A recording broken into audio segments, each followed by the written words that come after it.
Swayam Prabha. Digital India. Educated India.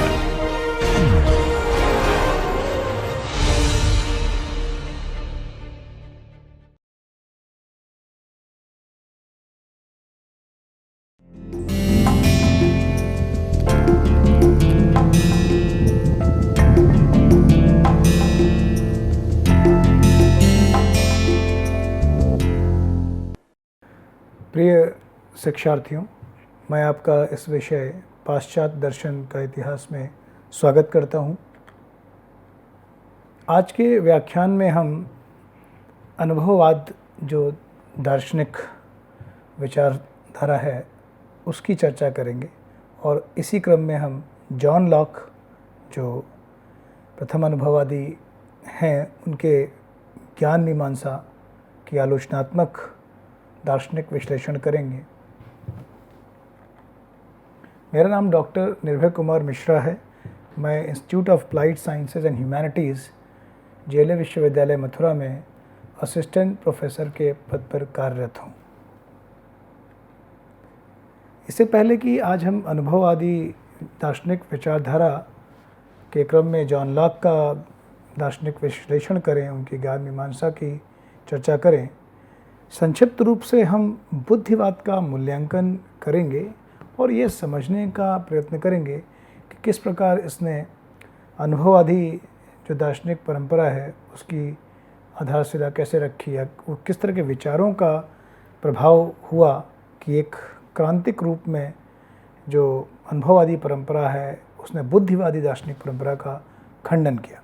तो इस क्रम में ऐसा कि हमने देखा कि बुद्धिवादी जैसे कि देकार्त, स्पिनोजा, लाइबनीज़, ये सभी कहीं न कहीं ये एक बात को लेकर चलते हैं कि जिस प्रकार देकार्त, स्पिनोजा एवं लाइबनीज़ तीनों ही इस बात को मानते हैं कि जो ज्ञान है वो जो निश्चित ज्ञान है, जो अनिवार्य सार्वभौम नियमों पर आधारित ज्ञान है, जहाँ पे वो law of contradiction, law of identity, uniform knowledge की बात करते हैं, अनिवार्य ज्ञान की बात करते हैं, निश्चित ज्ञान की बात करते हैं, वहाँ ये मानते हैं कि वो इंद्रियजन्य अनुभव से संभव नहीं है। वहाँ केवल संभाव्य ज्ञान होता है जो निश्चित नहीं, अनिवार्य नहीं।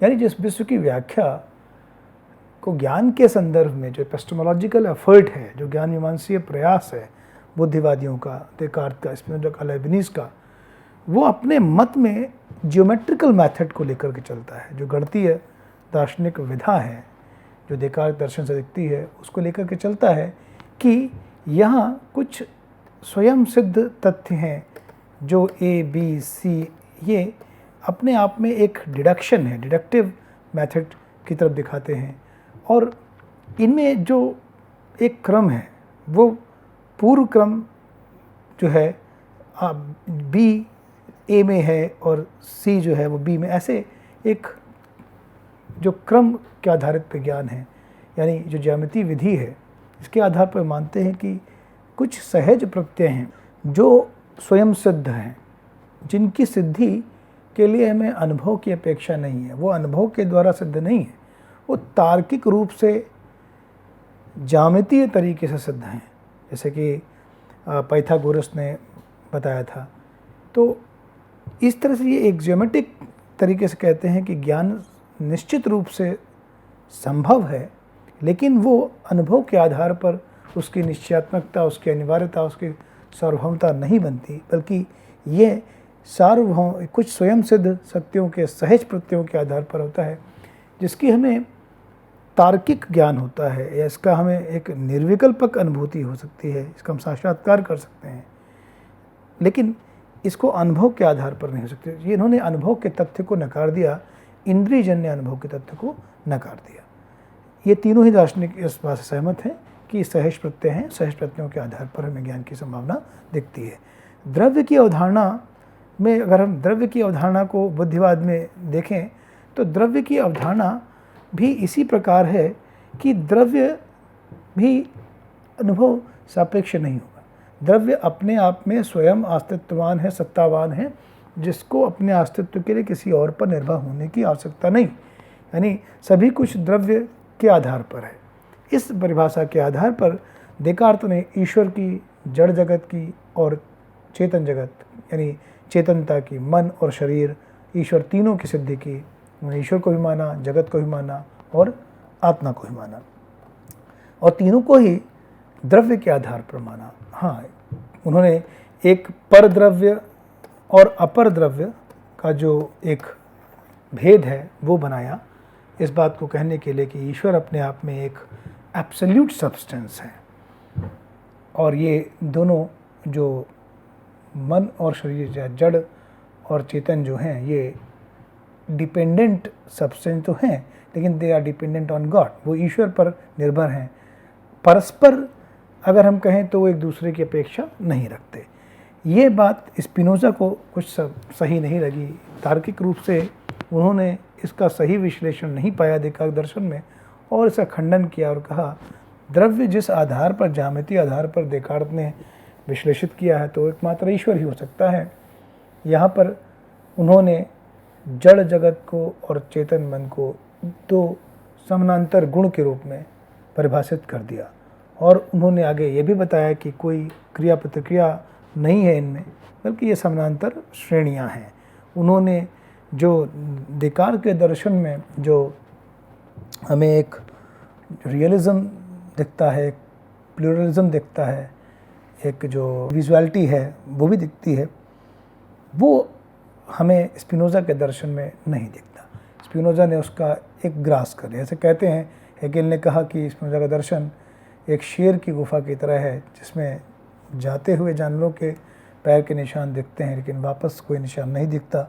इसका कहने का तात्पर्य ये था कि जो सब्सटेंशियल मोनिज़म है, जो अद्वैत द्रव्य की अवधारणा ईश्वर के रूप में है, जो सर्वेश्वरवादी व्याख्या है कार्टेशियन दर्शन की स्पिनोज़ा में, उसमें जो बहुलता, जो स्वतंत्रता द्रव्य शक्ति है, जो स्वतंत्र द्रव्य का अस्तित्व है, उसका हरण कर लिया, और केवल एकमात्र द्रव्य ईश्वर ही बचा। उनके दर्शन में सभी गुण और समानांतर श्रेणियाँ बन गए।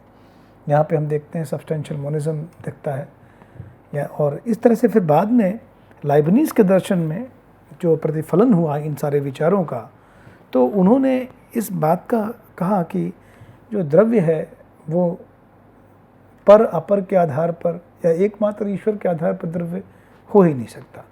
यानी द्रव्य की जो अवधारणा देकार्त लेकर चले हैं, उन्होंने सहज प्रत्यय की अवधारणा, ज्यामितीय विधि, इन सभी को तो माना, लेकिन द्रव्य की अवधारणा को उन्होंने अलग तरीके से समझा।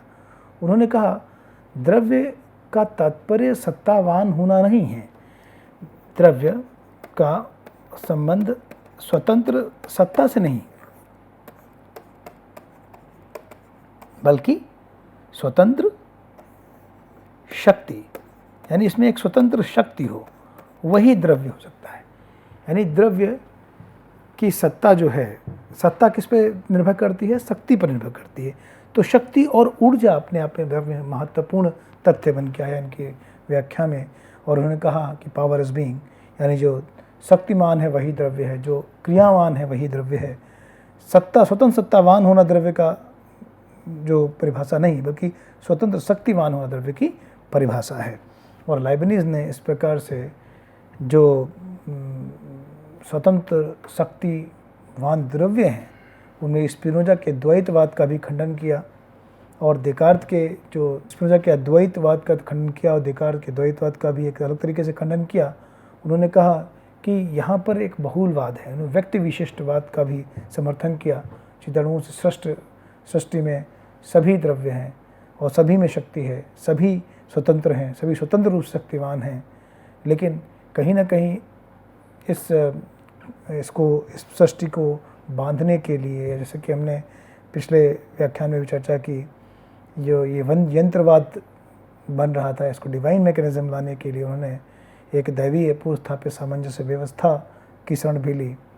उन्होंने कहीं ना कहीं इनके बुद्धिवाद में इंद्रिय अनुभववाद का भी हमें एक प्रभाव दिखता है, क्योंकि इनकी जो दार्शनिक विश्लेषण है उनमें तर्कशास्त्र के साथ साथ अनुभव का भी स्थान है।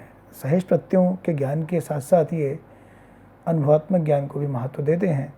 ये ट्रूथ ऑफ रीज़न और ट्रूथ ऑफ फैक्ट्स दोनों की चर्चा इनके दर्शन में मिलती है, और दोनों के ही ज्ञान की अवधारणा दिखती है।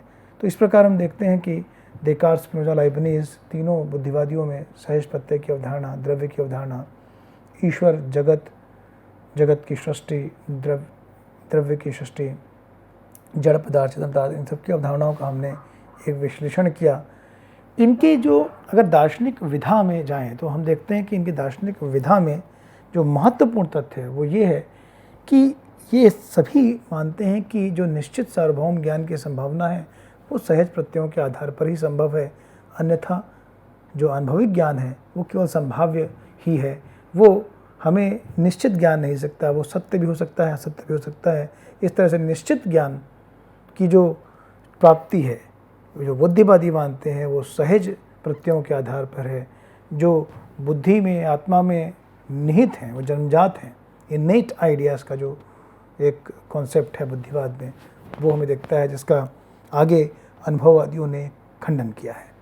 अब हम अनुभववाद की दार्शनिक पद्धति को समझने का प्रयास करेंगे और इस क्रम में हम जॉन लॉक, बर्कले और डेविड ह्यूम की जो दार्शनिक विश्लेषण है उनका विश्लेषण आगे इस व्याख्यानों में करेंगे। यहाँ अनुभववादी बुद्धिवाद का खंडन करते हैं और ये खंडन जॉन लॉक अपने दर्शन से प्रारंभ करते हैं, जहाँ वो सहज प्रत्ययों का खंडन करते हैं। तीनों ही अनुभववादी क्यों हैं? पहला, वो ये मानते हैं कि जो ज्ञान है वो ज्ञान का जो उदय है या ज्ञान की जो उत्पत्ति है वो अनुभव से ही होती है, और जो प्रत्यय है वो बुद्धि में निहित नहीं है, आत्मा में निहित कोई जन्मजात प्रत्यय नहीं है। अगर हम आइडिया, जिसे हम प्रत्यय कहते हैं, प्रत्यय को अगर ज्ञान का एक आर्कीटाइप माने, जैसा कि प्लेटो ने भी कहा था, प्लेटो के प्रत्ययवाद में दिखता है, तो अगर हम दो विचारधाराएं देखें, बुद्धिवाद में जो प्रत्यय है वो एक ज्यामितीय प्रत्यय है। ये ऐसा प्रत्यय है जो स्वयं सिद्ध प्रत्यय, निश्चित ज्ञान के प्रत्यय की बात करता है। और अनुभववाद में जो प्रत्यय है, दोनों में प्रत्यय है, दोनों में जो आइडिया है सेम नहीं है। यहाँ जो प्रत्यय है वो स्वयं सिद्ध सत्य सहज प्रत्यय है, सहज विज्ञान है, जो अनुभव पर आधारित नहीं है, जो सेल्फ एक्जियोमेटिक सिस्टम, ज्यामितीय विधि पर आधारित है और उसी से ज्ञान निर्मित होता है। लेकिन अनुभववादियों का जो प्रत्यय है, जो विज्ञान है, वो अनुभव पर आधारित है। यही अनुभववादी कहते हैं और बुद्धिवाद का खंडन करते हैं कि कोई भी प्रत्यय ऐसा नहीं है जो सहज है, जन्मजात है। सभी ज्ञान की उत्पत्ति अनुभव में होती है, अनुभव से प्रारंभ होती है। यानी ऐसा कोई ज्ञान नहीं है जो सत्य ज्ञान है। यानी अगर गणित और तर्कशास्त्र को छोड़ दें, अगर हम वास्तविक विश्व की बात करें, तो वास्तविक विश्व का ज्ञान जो हमें, इवन अगर हम लौकिक दर्शन में जाके ईश्वर का ज्ञान भी देखें, जगत का ज्ञान देखें, आत्मा का ज्ञान भी देखें, तो उसका ज्ञान का आधार भी प्रदर्शनात्मक है, अनुभवात्मक है, अनुभव के आधार पर प्रमाणित है। लेकिन यही बात अगर हम डेकार्ट, स्पिनोजा और लाइबनिज में जाकर के देखेंगे दर्शन में, तो वहाँ ईश्वर, जगत और आत्मा, ये तीनों हमें स्वयं सिद्ध सिद्धांतों के आधार पर उनकी एक जो निर्विकल्पक अनुभूति है उसके आधार पर दिखता है। हालांकि डेकार्ट दर्शन में उनका जो प्रूफ है वो एक अलग तरीके से है। यहाँ हम देखते हैं कि तीनों ही दार्शनिक ये मानते हैं कि ज्ञान के लिए अनुभव ज़रूरी है, अनुभव से ही ज्ञान प्रारंभ होता है और अनुभव तक ही सीमित है। ऐसा कोई ज्ञान नहीं है जो इंद्रिय निरपेक्ष हो, क्योंकि ये बुद्धिवादी मानते हैं कि इंद्रिय निरपेक्ष ज्ञान संभव है सहज प्रत्ययों के आधार पर। लेकिन अनुभववादी कहेंगे कि ऐसा कोई भी ज्ञान नहीं है जो इंद्रिय निरपेक्ष है, प्रागानुभविक है। जो रियल है, वर्ल्डली रियल है, वो एप्रोराई। एप्रोराई की ज्ञान की बात करें तो गणित में है, तर्कशास्त्र में है, लेकिन विश्व की व्याख्या के लिए, ईश्वर की व्याख्या के लिए, आत्मा की व्याख्या के लिए, जड़ पदार्थों की व्याख्या के लिए जो भी ज्ञान है सर्वप्रथम उसकी जो निश्चित अनुभूति है वो अनुभव से ही होती है। यहाँ निश्चित अनुभूति की बात कर सकते हैं, निश्चयात्मकता की बात नहीं कर सकते। यहाँ संभाव्यवाद है, इंडक्शन की बात करते हैं, हम प्रोबेबिलिटी की बात करते हैं। तो ये अनुभववादी सभी मानते हैं कि जो ज्ञान की उत्पत्ति, ज्ञान का स्रोत, ज्ञान की सीमा, ज्ञान की संभावना, ज्ञान होने की जो निश्चित स्थिति है, वो सभी का जो सोर्स है, जो सबस्ट्रेटम है, जिसे कहें आधार है, वो अनुभव ही है। वो कोई भी ऐसा इंद्रिय निरपेक्ष सहज प्रत्यय नहीं है, कोई ऐसा ज्ञान नहीं है जो निर्विकल्प रूप से आत्मा में निहित होता है, इसे आत्मा साक्षात्कार करती है। और इस क्रम में अनुभववादियों ने बुद्धिवाद का प्रबल खंडन किया है, और जिसकी शुरुआत हम लॉक के दर्शन में देखते हैं और जिसकी चरम पराकाष्ठा हम ह्यूम के दर्शन में देखते हैं, जहाँ वो सभी प्रकार के जड़ जगत, ईश्वर जगत, आत्मा, कार्यकारण संबंध को नकार देते हैं, जिस आधार पर इसकी व्याख्या अनुभववादियों ने की है, लॉक ने की है, बकले ने की है। ये हम चर्चा इनके दर्शनों में हम करेंगे। आज हम जॉन लॉक के दर्शन का दार्शनिक विश्लेषण करेंगे। तो जॉन लॉक का जन्म इंग्लैंड में हुआ। ये ऑक्सफोर्ड यूनिवर्सिटी से इन्होंने पदार्थ विज्ञान, रसायन विज्ञान, चिकित्सा विज्ञान का अध्ययन किया और फिर वहीं यूनानी भाषा के अध्यापक भी बने। लॉक रॉयल सोसाइटी के सदस्य भी रहे। राजनीति और दर्शन में उन्होंने कई प्रसिद्ध पुस्तकें लिखी। इनकी जो सबसे प्रसिद्ध कृति है वो है मानवीय बुद्धि पर निबंध, एसे कंसर्निंग ह्यूमन अंडरस्टैंडिंग, जिसके आधार पर आज इनके विचारों का हम दार्शनिक विश्लेषण करेंगे। सर्वप्रथम जॉन लॉक ने बुद्धिवाद का तो खंडन किया, उन्होंने एक बात और महत्वपूर्ण रूप से हम सभी को समझाई कि वो कहते हैं कि जो तत्व मीमांसा है,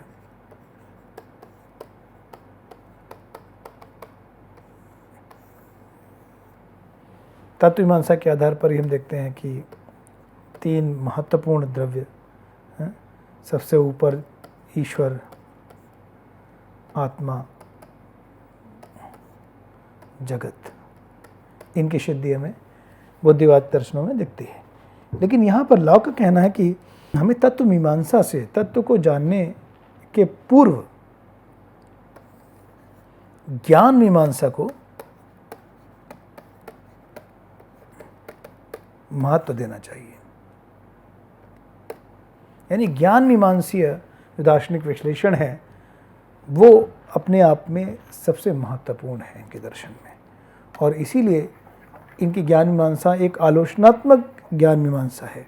जिसे हम समझेंगे तो इनकी इस जो कृति है, एसे कंसर्निंग ह्यूमन अंडरस्टैंडिंग, इस कृति में इनके कुछ मौलिक प्रश्न हैं। इनके जो तीन मूलभूत प्रश्न हैं जो आलोचनात्मक ज्ञान मीमांसा का दार्शनिक विश्लेषण दिखता है, जिनमें पहला प्रश्न तो ये है, लॉक कहते हैं कि ज्ञान की उत्पत्ति कहाँ से होती है, इसका मूल स्रोत कहाँ है। फिर ज्ञान का स्वरूप क्या है, इसकी प्रमाणिकता कैसे होती है। कैसे माने कि जो मान लेते हैं कि K1 नॉलेज 1 जो है उसके अनुरूप हमें वो नॉलेज 1 सही करेक्ट नॉलेज है या इनकरेक्ट नॉलेज है। अगर इसकी बात करें तो कैसे हम तय करेंगे जो ज्ञान हमें सत्य ज्ञान है या सत्य ज्ञान है। यानी इसकी निश्चयात्मकता कितनी होती है। क्या जो हमें ज्ञान होता है वो 100% वही होता है जैसा कि वो होता है, या वो 100% निश्चयात्मक रूप से नहीं होता है, उसमें कुछ गैप होता है या कुछ संभाव्यता होती है, इस आधार पर ज्ञान होता है। तो उसका स्वरूप क्या है, उसकी निश्चयात्मकता कितनी है, कहाँ से आती है। और फिर तीसरा जो महत्वपूर्ण प्रश्न है, ज्ञान की पहुँच क्या है। हम किस चीज़ का ज्ञान कर सकते हैं। हम अगर कोई रियलिटी R1 है तो उसको वैसे ही समझते हैं जैसे कि R1 है। R1 का ज्ञान बिल्कुल R1 की तरह होता है, या R1 की रियलिटी कुछ और है जो हम नहीं जानते, लेकिन जो जानते हैं वो स्मॉल r1 स्मॉल r2 की तरह हमें समझ में आता है। तो हमारी कितनी पहुंच है, द्रव्य के ज्ञान तक कितनी पहुंच है, उसके गुणों के ज्ञान तक कितनी पहुंच है, सीमा क्या है? क्या हम जो चीज़ जैसी है, जो x अगर x है तो क्या x को हम x की तरह जान सकते हैं, या x को जानने के लिए हमें y का सहारा लेना पड़ता है और y से ही हम x को जान सकते हैं? x अपने आप में क्या है ये हम नहीं जान सकते या जान सकते हैं। जो भी है उसकी सीमा क्या है, कहने का तात्पर्य है उसकी सीमा क्या है। फिर पुनः हमारी क्षमता क्या है, मानव की बुद्धि की क्या क्षमता है? क्या वो वास्तविक रूप से जो x है वो x को जान सकता है, या वास्तविक रूप से जिस तरह से कोई वस्तु का हमें ज्ञान होता है उसका एक माध्यम होता है y, और उस माध्यम के बाद जो नॉलेज होता है वो z है। तो क्षमता कितनी है, सीमा क्या है, पहुंच क्या है? तो इस तरह से बहुत महत्वपूर्ण प्रश्नों को जॉन लॉक अपनी ज्ञान मीमांसा की आलोचनात्मक क्रिटिकल एपिस्टेमोलॉजी कहें, इस तरह से वो प्रस्तुत करते हैं। सर्वप्रथम लॉक सहज प्रत्ययों का खंडन करते हैं। जैसे हमने देखा कि बुद्धिवादी अपनी विचारधारा में निश्चित ज्ञान की प्राप्ति के लिए कुछ सार्वभौम अनिवार्य स्वयं सत्य प्रतिज्ञप्तियों को मानते हैं, और वो ये भी मानते हैं कि ये जो स्वयं सिद्ध सत्य प्रतिज्ञप्तियाँ हैं जिनके आधार पर हमें निश्चित अनिवार्य सार्वभौम ज्ञान की प्राप्ति होती है, ये हमें इंद्रिय अनुभव से प्राप्त नहीं होता। ये इंद्रिय निरपेक्ष परागानुभविक है, ये निगनात्मक तरीके से होता है। यानी ये कुछ ऐसे फैक्ट्स जो एक्सियोमेटिक हैं, सेल्फ एविडेंट है, इनके आधार पर जो चीज़ें निगमित होती हैं वो भी अपने आप में अनिवार्य रूप से सत्य होती हैं।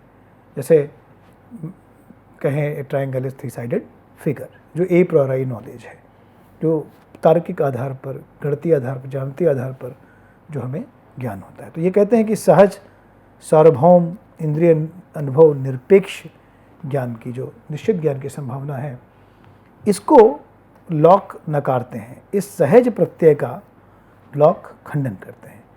उनका कहना है कि ऐसा कोई भी सहज प्रत्यय हमारी आत्मा में नहीं होता है। हमारी आत्मा में कोई भी ऐसा प्रत्यय आत्मा उत्पन्न नहीं कर सकती। आत्मा उसका अनुभव तो कर सकती है, लेकिन ऐसा कोई प्रत्यय ना तो जन्मजात रूप से आत्मा में निहित होता है, ना ही ऐसा कोई सहज प्रत्यय आत्मा उत्पन्न करती है। यानी वो इनेट आइडियाज़ को भी रिजेक्ट करते हैं, खंडन करते हैं उसका। यानी समस्त ज्ञान जो है वो हमारे इंद्रिय अनुभव पर आधारित है, जैसा कि जॉन लॉक कहते हैं। उनका कहना है कि जो अगर मान लें कि ऐसा कोई सहज ज्ञान होता है, तो ये सहज ज्ञान तो सभी को समान रूप से होना चाहिए। अगर ये आत्मा में निहित होता है, अंतर्निहित होता है, जिसका निर्विकल्पक साक्षात्कार मनुष्य को होता है, तो सभी को ज्ञान होना चाहिए। तो फिर वो ज्ञान बालकों को, मूर्खों को, पागलों को, सभी को एक समान होना चाहिए। लेकिन ऐसा तो नहीं होता। हम सभी में ज्ञान को अलग देखते हैं। एक मूर्ख का ज्ञान एक सही व्यक्ति के ज्ञान से बिल्कुल अंतर होता है। एक बच्चे का ज्ञान, सब में वो ज्ञान होना चाहिए, तो ऐसा तो नहीं होता। पुनः अगर इस ज्ञान के आधार पर हम ईश्वर की सृष्टि मान लें, तो फिर इस दुनिया में नास्तिक नहीं होने चाहिए। कुछ लोग ऐसे हैं जो ईश्वर को नहीं मानते, उसके अस्तित्व को ही नहीं मानते। अगर ऐसा ज्ञान हमारी आत्मा में ही निहित है, सबकी आत्मा में निहित है, सहज प्रत्यय है, जो अनिवार्य सत्य है, तो फिर वो नास्तिक हुए कैसे? तो और हमने देखा कि धर्म को लेकर के, ईश्वर की विचारधारा को लेकर के कितने युद्ध हुए। पुनः अगर ऐसे सहज प्रत्यय नैतिक जीवन में संभव होते, तो पुनः नैतिक विचारों को लेकर के भी ये प्रत्यय एक रूपता दिखती, लेकिन ऐसा तो कोई एक रूपता में नैतिक जीवन में भी नहीं दिखती। तो इस तरह से लॉक जो है सहज प्रत्ययों का खंडन करते हैं। वो कहते हैं समस्त ज्ञान इंद्रिय अनुभव पर आधारित है, समस्त ज्ञान अनुभवजन्य विचारों पर आधारित है। यानी इनका कहना है कि जो ज्ञान होता है वो अनुभव से आता है। अनुभव का तात्पर्य इंद्रिय अनुभव से। अब इंद्रिय अनुभव जो होता है वो बाह्य प्रत्यक्ष जो होता है, जो हम 5 ज्ञानेंद्रियों के द्वारा करते हैं, जैसे आँखों के द्वारा देखते हैं, नासिका के द्वारा सुगंध है, शब्द है, रस है, गंध, स्पर्श, ये जो इंद्रियां हैं ये एक संवेदना उत्पन्न करती हैं अनुभव से, जिनसे हमें एक बाह्य प्रत्यक्ष से भी ज्ञान होता है। पुनः ज्ञान हमें आंतर प्रत्यक्ष से भी होता है। अंतःकरण में जब स्वयं संवेदन होता है तो भी ज्ञान प्राप्त होता है। सुख दुख की अनुभूति, इस तरह के ज्ञान हमें प्राप्त होते हैं। लेकिन जॉन लॉक का मानना है कि जो आत्मा है उसमें कोई भी ज्ञान पूर्व नियत नहीं है, कोई इनकेसमेंट थ्योरी नहीं है, कोई प्री एस्टैब्लिश्ड नहीं है, कोई भी ऐसा सहज प्रत्यय नहीं है। आत्मा एक सादे स्लेट, कोरे स्लेट की तरह है, कोरे कागज की तरह है, जिसे वो टेबुला रासा कहते हैं। यानी आत्मा इस तरह से है कि जैसे एक ये कमरा है और उसमें ये एक खिड़की है, तो जब सूर्य निकलता है तो उसकी किरणें ऐसे प्रवेश करती हैं। इसी तरह ज्ञान भी आत्मा में प्रवेश करता है और इसके 2 द्वार हैं। एक द्वार को वो कहते हैं संवेदन और दूसरे द्वार को कहते हैं स्वसंवेदन। यानी आत्मा में पहले से कुछ भी अंतर्निहित नहीं है। संवेदन और स्वसंवेदन से ही जो ज्ञान है वो आत्मा में पहुंचता है। यानी ज्ञान अनुभव से ही प्रारंभ होता है और इस अनुभवात्मक जगत का ही ज्ञान संभव है, वही उसका एक क्या कहेंगे उसकी सीमा भी है। अनुभव निरपेक्ष ऐसा कोई भी ज्ञान नहीं है जिसकी, अब जैसे संवेदन का ज्ञान तो बाह्य प्रत्यक्ष से है, आंतर प्रत्यक्ष से स्वसंवेदन से मिलने से भी होता है ज्ञान, लेकिन इनका अगर हम आधार बिंदु देखें तो वो क्या है, वो हमेशा अनुभव है या इंद्रिय अनुभव से ही है। ऐसा कुछ भी नहीं है जो अनुभव निरपेक्ष है या इंद्रिय निरपेक्ष होता हो। ज्ञान आत्मा में इसी प्रकार पहुंचता है। जैसे एक बालक जो होता है वो अपने जीवन में सीखता है, अनुभव से सीखता है, सिखाने से सीखता है, तो उसके मस्तिष्क में धीरे धीरे वो अनुभवजन्य विचार के आधार पर उसमें प्रवृत्तियाँ बनती हैं और उसी प्रकार से वो बालक विभिन्न क्रियाओं को करता है।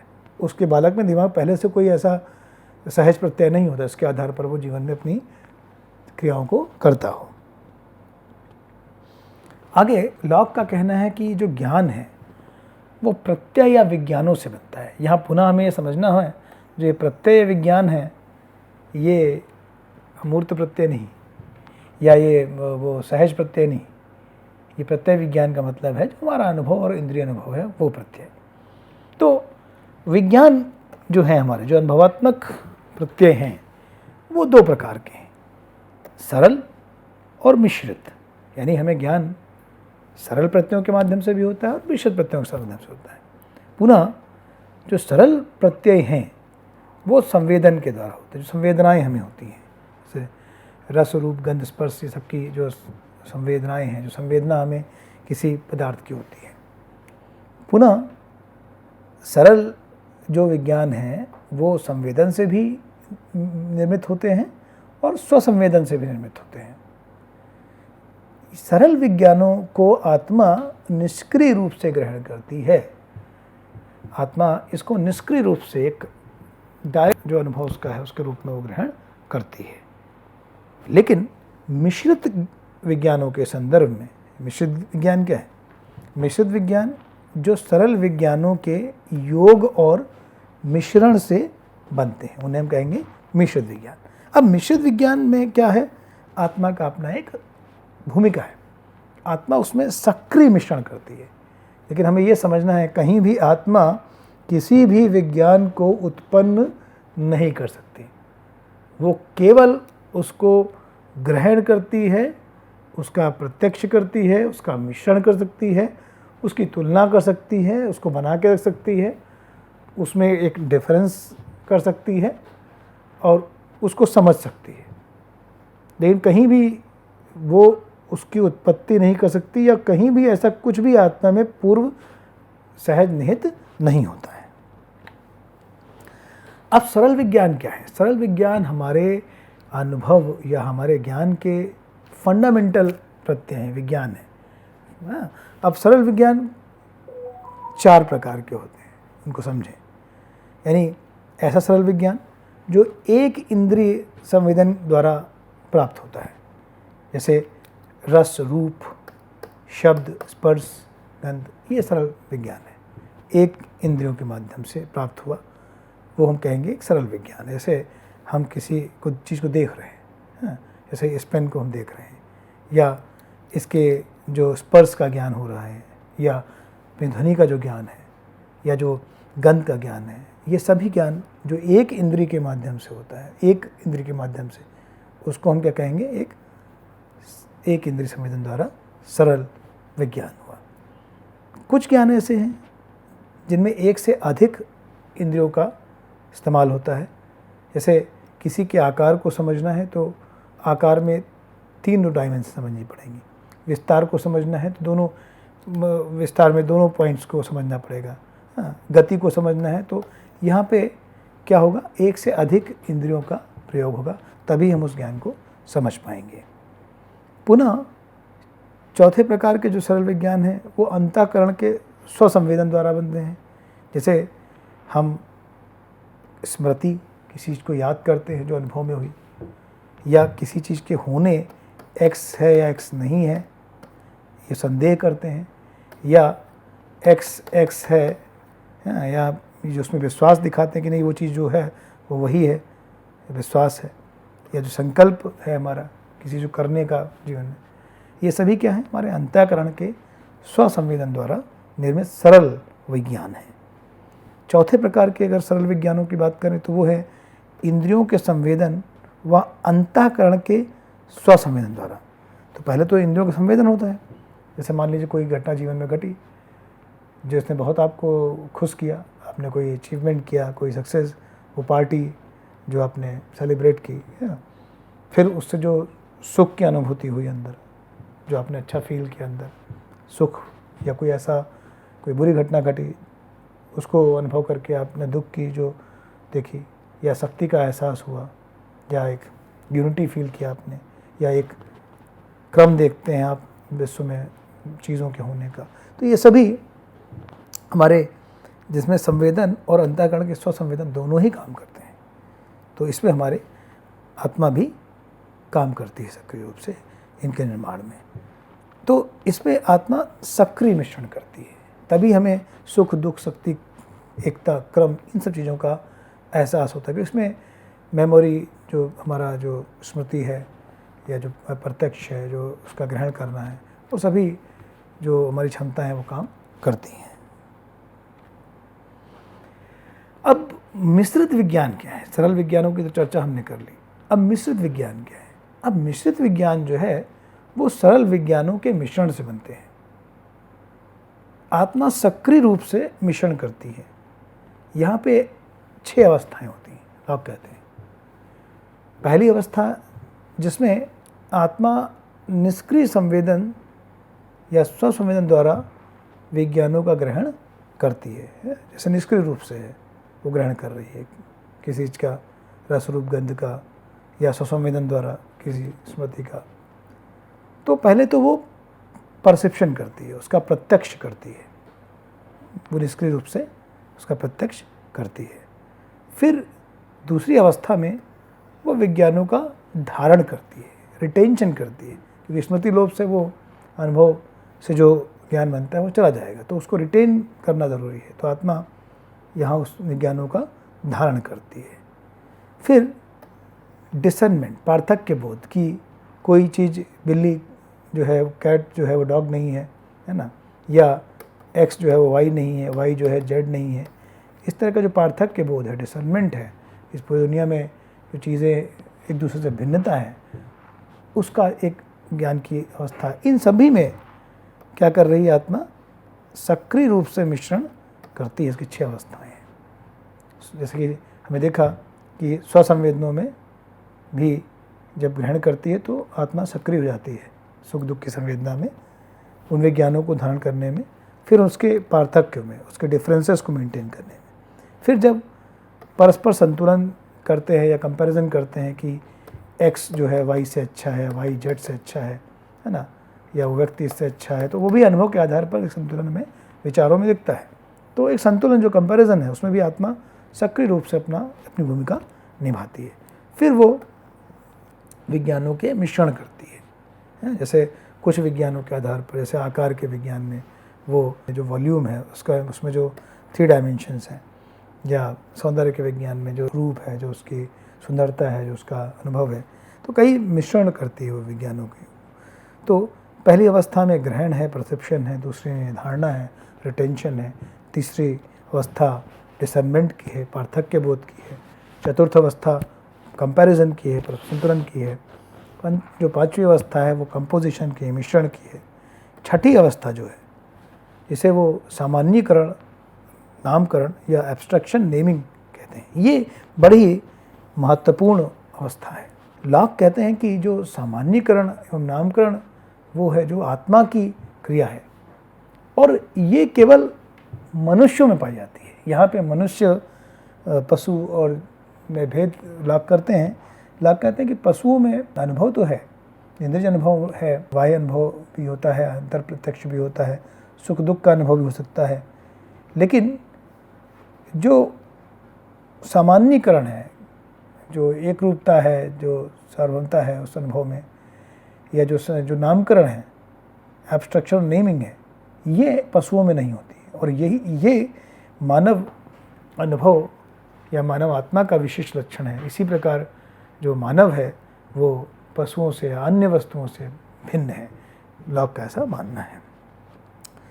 अब हम कहते हैं कि मिश्र विज्ञान, जैसे कि हम चर्चा कर रहे हैं कि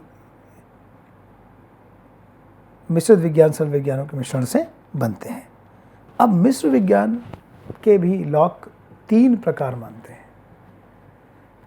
पर्याय या प्रकार, जिन्हें बोलते हैं मोड्स, फिर द्रव्य सब्सटेंस, फिर संबंधों के विज्ञान, ideas of relations, substance and modes, इनकी चर्चा वो करते हैं। इस प्रकार जॉन लॉक 3 प्रकार के मिश्रित विज्ञानों की चर्चा करते हैं।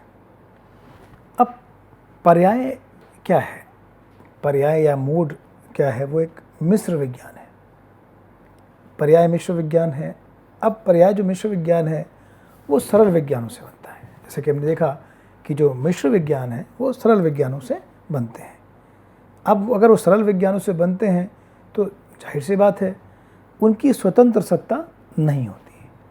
यानी जो पर्याय या जो मिश्रित विज्ञान है वो द्रव्य पर निर्भर करते हैं। यानी उनका जो सबस्ट्रेटम है वो क्या है? वो द्रव्य है। तो ये जो पर्याय मिश्र विज्ञान है वो सरल विज्ञानों से बनते हैं जिनकी स्वतंत्र सत्ता नहीं होती, वो द्रव्य पर अपनी सत्ता के लिए निर्भर करते हैं। पर्याय सरल एवं मिश्र दोनों प्रकार के होते हैं। अब पर्याय सरल मिश्र है, जैसे हम देखें कि स्पेस और टाइम के संबंध देखें, यानी आकाश के संबंध में देखें, तो आकाश के आकार, स्थान, दूरी, निकटता, ये क्या है? ये पर्याय सरल और मिश्र हैं।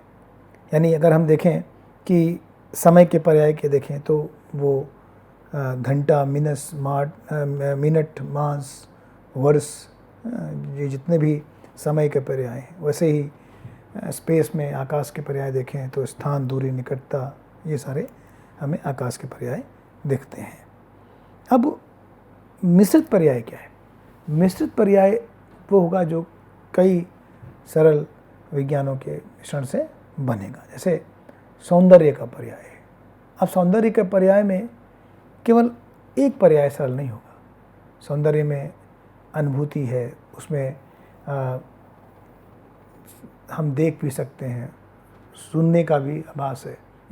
ऐसे एक खूबसूरत प्रतिमा को देखें तो उसमें उसका जो आकार है, जो उसका रंग है, जो उसका रूप है, जो उसकी खूबसूरती है, वो सभी मिला करके एक मिश्रित पर्याय, एक मिश्रित अनुभव बनेगा।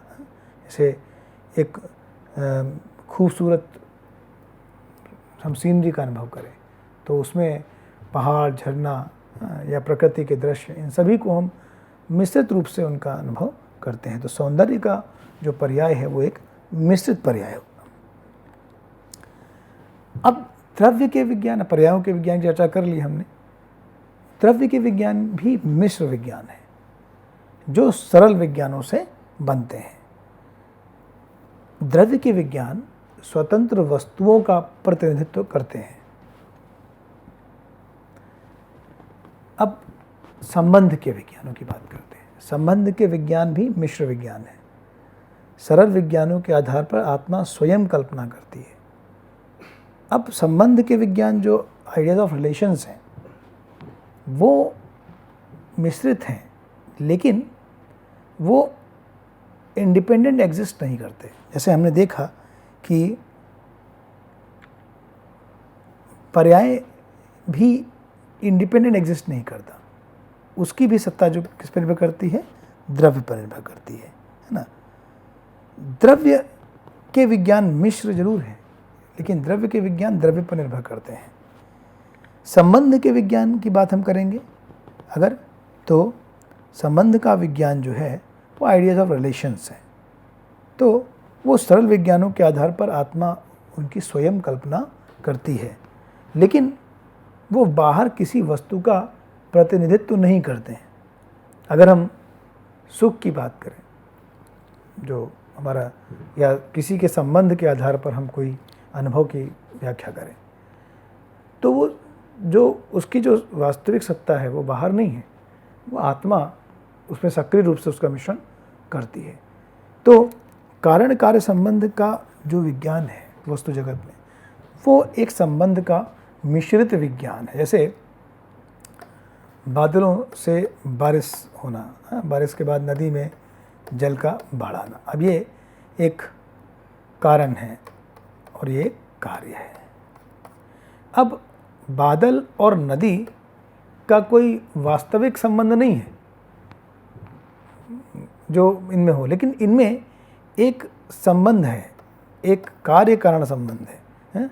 या अग्नि को छूने पे जो जलन होती है हमारे शरीर में, अब अग्नि और हमारे शरीर की जलन, ये दोनों, ये जलन जो है वास्तविक रूप से बाहर नहीं है, ये आइडियाज़ ऑफ रिलेशन, कार्य कारण का संबंध है। तो जो ये संबंध है उसमें हम सबसे जो महत्वपूर्ण है वो कार्य कारण का संबंध हमें विश्व में दिखता है। इसके आधार पर हम इवेंट्स की एक्सप्लेनेशन करते हैं या घटनाओं को समझते हैं। अब हम आगे इस क्रम में लॉक में के दर्शन में जो द्रव्य एवं गुण की अवधारणा है, बहुत ही महत्वपूर्ण अवधारणा है, इसका दार्शनिक विश्लेषण करेंगे। तो द्रव्य की अवधारणा जैसे हम देख रहे हैं कि कैसे ये विकसित होती चली आ रही है। यहाँ अगर हम लाइबनिज की बात कर रहे थे कि द्रव्य चित्त शक्ति है, लाइबनिज को पूरा पता द्रव्य क्या है, लेकिन लॉक को नहीं पता कि द्रव्य क्या है। लॉक ये तो कहते हैं कि द्रव्य अपने आप में क्या है, आई डोंट नो, लेकिन द्रव्य को हम जानते कैसे हैं? द्रव्य को उसके मूल गुणों के आधार पर जानते हैं। यानी द्रव्य अपने आप में क्या है, जैसे वो कांड ने कहा कि हम क्या जानते हैं, वो फिनोमेना जानते हैं, न्यूमेना नहीं जानते।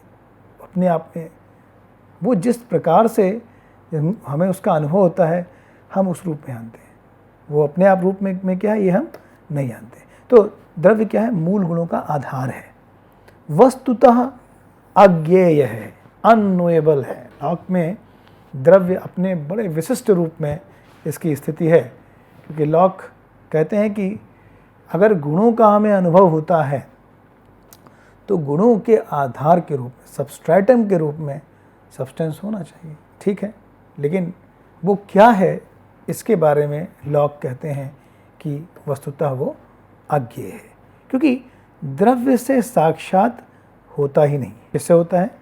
उसके गुणों से साक्षात होता है और उपगुणों से होता है।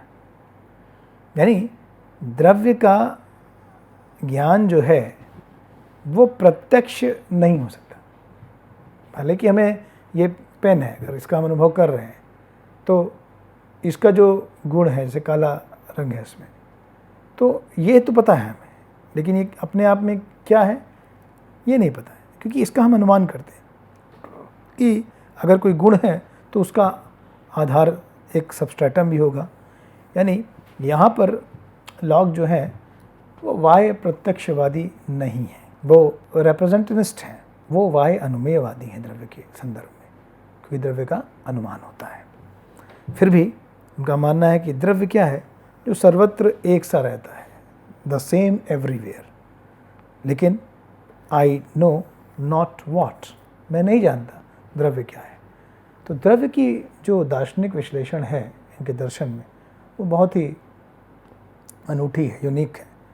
और कहीं ना कहीं द्रव्य के अननोएबल जो कैरेक्टर है, हालांकि लॉक तो सफलतापूर्वक ज्ञान का विश्लेषण कर लेते हैं, उसमें वो ईश्वर, जगत और आत्मा तीनों की सत्ता को सिद्ध कर लेते हैं या समझ लेते हैं अनुभव के आधार पर। लेकिन कहीं ना कहीं द्रव्य की इस अननोएबल जो उसका अज्ञेय जो चरित्र है, ये ह्यूम के दर्शन में एक अज्ञेयवाद या जो एक्सट्रीम स्केप्टिसिज्म है उसको ये क्रिएट करता है। अब हम द्रव्य के बाद हम गुणों की अवधारणा पर चर्चा करेंगे। तो जो मूल गुण और उपगुण की चर्चा देखते हैं, वैसे तो कोई उपगुण गुण नहीं होते, लेकिन फिर भी परिभाषा के आधार पर मूल गुण उपगुण का एक जो विवरण है वो हमें लॉक के दर्शन में मिल जाता है। मूल गुण द्रव्य में पाए जाते हैं, मूल गुण द्रव्य में ही पाए जाते हैं। आत्मा में अपने अनुरूप विज्ञान उत्पन्न करते हैं। ये बात बड़ी महत्वपूर्ण है। आत्मा कोई भी विज्ञान उत्पन्न नहीं करती। विज्ञान कौन उत्पन्न करता है? वो जो द्रव्य में गुण है, गुण ही विज्ञान उत्पन्न करता है संवेदन के द्वारा, है ना। तो जो गुण हैं, जो मूल गुण हैं, वो क्या है? वो द्रव्य के वास्तविक धर्म हैं। यही वास्तविक धर्म आत्मा में संवेदन उत्पन्न करते हैं। आत्मा में ऐसी कोई पूर्व सहज शक्ति नहीं है जिससे वो कुछ उत्पन्न कर दे। आत्मा को जो कंटेंट है, जो मटेरियल है ज्ञान का, वो अनुभव से ही मिलता है, एक्सपीरियंस से ही मिलता है। उसके बाद वो एक्सपीरियंस कैसे मिलता है? वो द्रव्य में जो गुण होते हैं, जो उसके वास्तविक धर्म होते हैं, उसके आधार पर आत्मा में संवेदन उत्पन्न करते हैं और इन्हीं के आधार पर अपना वो प्रतिबिंब छोड़ते हैं, एक इमेज चुना देते हैं। यही जो अनुभवात्मक प्रतिबिंब है वो एक विज्ञान का निर्माण करता है, जिससे हमें चीज़ों का ज्ञान होता है। पेन है ये, तो इस पेन को हम देख रहे हैं, तो इसमें का जो अनुभव हमें हुआ, इसके रंग का, इसके आकार का, इसका जो इसके गुणों का जो अनुभव हमें हुआ, इसके आधार पर ही आत्मा में हमारी एक संवेदन उत्पन्न हुआ। और इस पेन का एक जो इमेज है, जो अनुभवात्मक इमेज है, जो हमें अनुभव से बनी, यही प्रतिबिंब एक विज्ञान का निर्माण करता है। अब मूल गुण क्या है? वो आत्मा के उपगुणों में संवेदन उत्पन्न करते हैं। अब जो मूल गुण है वो तो द्रव्य के वास्तविक धर्म है। उपगुण क्या है? उपगुण वो है जो द्रव्य में नहीं है। द्रव्य के जो वास्तविक धर्म तो नहीं है, लेकिन उनके आत्मा में होने के लिए मूल गुणों का होना आवश्यक है। यानी जो उपगुण हैं वो मूल गुणों पर निर्भर करते हैं, लेकिन वो द्रव्य में नहीं है, द्रव्य के वास्तविक धर्म नहीं है। आत्मा में उत्पन्न तो होते हैं, आत्मा की संवेदन मात्र से। संवेदना को उपगुण उत्पन्न करते हैं। यानी जैसे इसका जो मूल गुण है पेन का, वो आकार है, स्थिति है, वो इस द्रव्य में है, लेकिन जो इसकी अनुभूति है, जो मैं अनुभूत करता हूँ, उसको देखता हूँ, वो इस द्रव्य में नहीं है, वो मेरी आत्मा में भी नहीं है। वो आत्मा में जो इसकी संवेदना हो रही है, जो उसका इंद्रिय अनुभव हो रहा है, उसके आधार पर बनती है। तो जैसे कि हम देखते हैं कि मूल गुण क्या है? मूल गुण है घनत्व, विस्तार, आकार, गति, स्थिति। ये मूल गुण है, ये द्रव्य में ही है। उपगुण क्या है? रस, रूप, गंध, स्पर्श। ये क्या है? ये उपगुण है। इसके होने के लिए जब आत्मा इसका अनुभव करती है तब ये हमें प्रतीत होता है, इंद्रिय अनुभव से प्रतीत होता है। तो ये चीज़ जो है ये द्रव्य में अंतर्निहित नहीं है, ऐसा ये वास्तविक धर्म नहीं है, लेकिन ये द्रव्य का वास्तविक धर्म है। अब इस प्रकार हमने द्रव्य की अवधारणा को समझा। अब जॉन लॉक ईश्वर, आत्मा और जड़ तत्व तीनों को मानते हैं। इन तीनों की कहीं ना कहीं जो मानने का जो इनका जो दार्शनिक पद्धति है वो अनुभव सापेक्ष है, वो डेमोन्स्ट्रेटिव है, प्रदर्शनात्मक है, वो कोई सहज प्रत्यय पर आधारित नहीं है, सब बुद्धिवादी मानते हैं। तो लॉक का मानना है कि आत्मा चेतन तत्व की प्रतीति हमें गुणों से होती है, क्योंकि गुणों की प्रतीति आत्मा को होती है। आत्मा सक्रिय रूप से उसका मिश्रण करती है, संवेदन और स्वसंवेदन को विषय को ग्रहण करती है, उसका परसेप्शन, रिटेंशन, कंपैरिजन, हाँ, और जो ये सारी जो अवस्थाएँ, जो 6 अवस्थाएँ होती हैं वो आत्मा को उसकी प्रतीति गुणों से होती है। तो इसलिए आत्मा को डेमोन्स्ट्रेटिव तरीके से, प्रदर्शनात्मक तरीके से जॉन लॉक मानते हैं। वहीं जड़ तत्व का इंद्रिय जो अनुभव करते हैं, प्रत्यक्ष नहीं अनुभव करते हैं। वैसे ही ईश्वर का भी हमें परोक्ष ज्ञान होता है, अपरोक्ष नहीं। यहाँ निर्विकल्पक साक्षात अनुभूति ऐसा कोई ज्ञान नहीं है। ईश्वर का हमें एक परोक्ष ज्ञान होता है जो हमें उसके एक जो विश्व की जो अनुभवात्मक श्रृंखला है या विश्व के जो अनुभवात्मक इंद्रिय सापेक्ष तत्व हैं उसके आधार पर ही हमें उसका प्रदर्शनात्मक ज्ञान होता है, डेमोन्स्ट्रेटिव नॉलेज होता है। इस आधार पर लॉक ईश्वर, आत्मा और जड़ तीनों तत्वों को अपने दर्शन में मानते हैं। वहीं लॉक का मानना है कि ज्ञान के 3 प्रकार हैं। पहला बाह्य प्रत्यक्ष ज्ञान, जिसे वो सेंसिटिव नॉलेज कहते हैं, जो हमें डायरेक्ट एक्सपीरियंस से होता है, वो हमें सेंसिटिव नॉलेज है। आंतर प्रत्यक्ष ज्ञान जो है इंट्यूटिव नॉलेज है, जो हमें आत्मा के स्वसंवेदन से, इंट्यूशन से जो नॉलेज बनता है। लेकिन यहाँ इंट्यूशन कोई सहज नहीं है, ये भी डेमोन्स्ट्रेटिव है, ये भी हमारे अनुभव पर निर्भर होता है।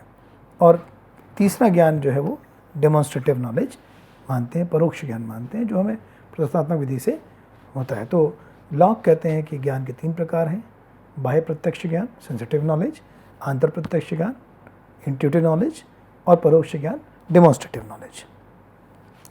अब हम जॉन लॉक की दार्शनिक परिस्थिति का एक मूल्यांकन करने का प्रयास करेंगे।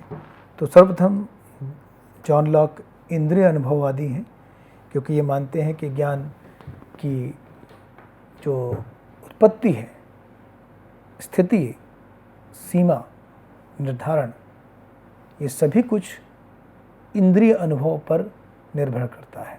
और उसके बाद ये इम्प्रेसिस्ट हैं, ये इंद्रिय अनुभववादी हैं, ये सेंसेशनिस्ट हैं, सेंसेशनलिज्म को मानते हैं कि संवेदन के अभाव में कोई ज्ञान नहीं हो सकता। संवेदन, स्वसंवेदन ही 2 द्वार हैं, 2 खिड़कियां हैं जिनसे नॉलेज बनता है ना। तो इस तरह से ये संवेदनवाद को मानते हैं। ये विज्ञान प्रतिबिंबवाद को मानते हैं, यानी का मानना है कि विज्ञान आत्मा में अपना एक प्रतिबिंब बनाते हैं। अब यहाँ पे विज्ञानों का बिंब नहीं, प्रतिबिंब बनता है। वहीं पे हमें ये एक बात और माननी है कि क्या लॉक बाह्य द्रव्य के मामले में बाह्य प्रत्यक्षवादी हैं या बाह्य अनुमेयवादी हैं?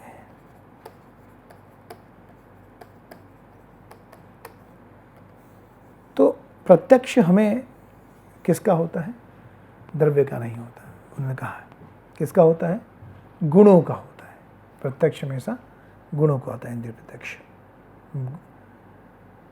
तो द्रव्य का ज्ञान हमें कैसे होता है? क्या हमें द्रव्य का प्रत्यक्ष होता है? नहीं। लॉक बाह्य अनुमेयवादी हैं द्रव्य के मामले में, रिप्रेजेंटेनिस्ट हैं, यानी द्रव्य का प्रत्यक्ष नहीं होता। हम द्रव्य का अनुमान करते हैं उसके गुणों के आधार पर। इस तरह से लॉक बाह्य अनुमेयवादी होते हैं। तो इस प्रकार आज हमने लॉक के दर्शन में उनके सिद्धांतों का विश्लेषण किया। सर्वप्रथम हमने देखा कि किस प्रकार से उन्होंने अनुभवात्मक दार्शनिक पद्धति का प्रारंभ किया, कैसे उन्होंने ज्ञान की उत्पत्ति, स्वरूप और उनकी सीमा की चर्चा की, फिर सहज प्रत्ययों का कैसे वो खंडन करते हैं, फिर समस्त ज्ञान अनुभवजन्य है इसकी व्याख्या वो कैसे करते हैं, फिर आत्मा टेबुला रासा के विचार को प्रकट करते हैं, फिर वो सरल विज्ञान, मिश्रित विज्ञान की चर्चा करते हैं और मिश्रित विज्ञानों में आत्मा की सक्रियता का विश्लेषण करते हैं। फिर वो मिश्रित विज्ञान के 3 प्रकार, पर्याय, द्रव्य, संबंध की चर्चा करते हैं। फिर पर्याय विज्ञानों की चर्चा, फिर संबंध विज्ञानों की चर्चा, फिर द्रव्य की चर्चा करते हैं, कैसे वो द्रव्य को अज्ञेय बताते हैं और गुणों के आधार पर उसका अनुमान की चर्चा करते हैं। फिर वहीं गुणों की अवधारणा में कैसे मूल गुणों को द्रव्य का वास्तविक धर्म बताते हैं और उपगुणों को उससे उत्थापित परंतु वास्तविक धर्म नहीं मानते हैं।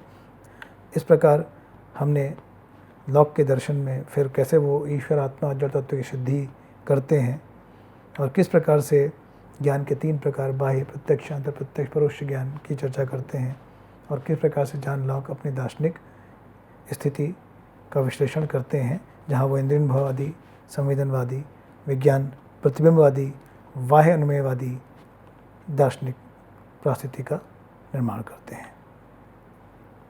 ये कुछ पुस्तिकाएं हैं जिनके आधार पर यह व्याख्यान तैयार किया गया है।